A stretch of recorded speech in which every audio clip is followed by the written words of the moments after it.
Okay, here's a quick tip for you.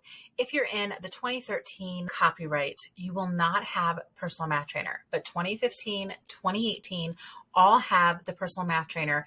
And there are some test taking items in there that can help prepare students for taking an online state assessment. So if I'm here on Think Central, I'm going to go ahead and go to fourth grade as an example. Here's my personal math trainer.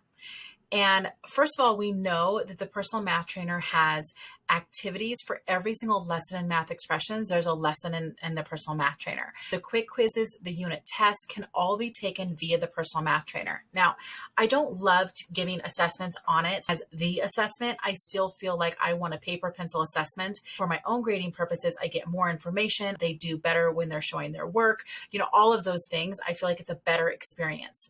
However, having students come on and practice with this technology is very smart, because when you go into, let's just say even lesson level, like lesson 2.2, if I click on that actual lesson, you'll see that it pops up and it looks very similar to what our state testing looks like.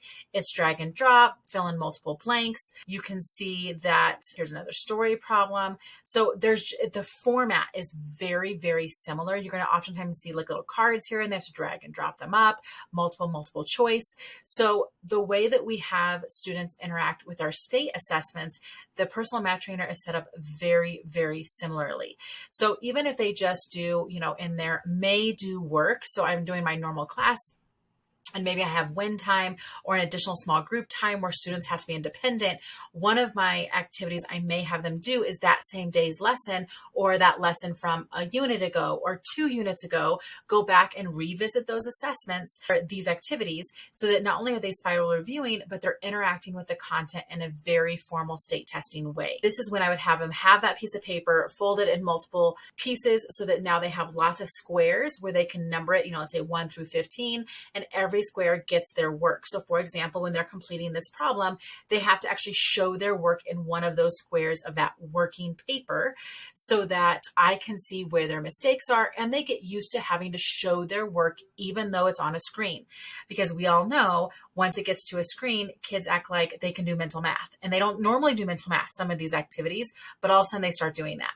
So I am practicing those types of skills all year long. I'm not waiting until state testing to introduce this. I can also then give them that test, that big idea, the quizzes or the unit tests, and have them do this as a practice test. So instead of doing, let's just say the practice test in the book, I could do it here and just have kids interact with it. There's view step by step. There's all sorts of other filters you can put on the personal math trainer to have it do intervention or personal study plans for that child. So again, it's just having them interact with the same content, but doing it in a way that will help prepare them for what will also happen on state testing.